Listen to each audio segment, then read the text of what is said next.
And war canoeing is important because it's one of the only aspects of our culture that survived colonization in the 20th century.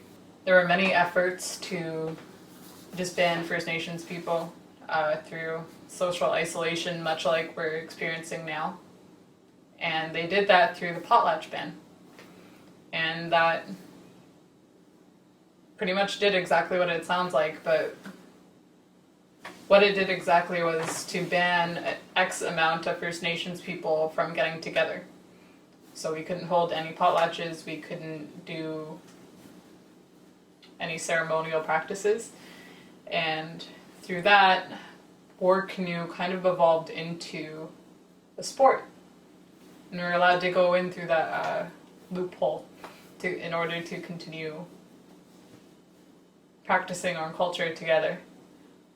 War canoeing is super important today because, well, for me, especially as I am a youth, it's kept me busy.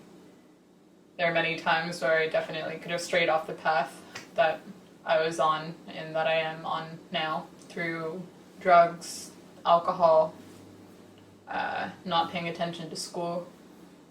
So pretty much the situation that we have today is we have 25 odd crews-ish, and we all have different colors and different shapes of our paddles, and it's evolved over the years, obviously, because back in the day we used to have to make everything ourselves, and that came to building our own type of canoe, our own type of paddles, and what we thought was contributing to the evolution of the fastest canoe.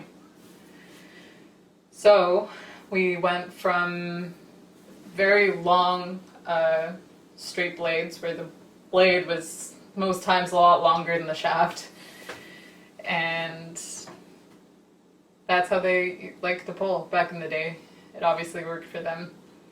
And then as canoeing evolved and it became a bigger sport, and the medium of outrigger paddling being the medium for most canoe pullers around the world, for the indigenous people around the world to canoe in, people started using dog legs, which means that it has a lot longer of a shaft and then a shorter blade, and it kind of bends like that.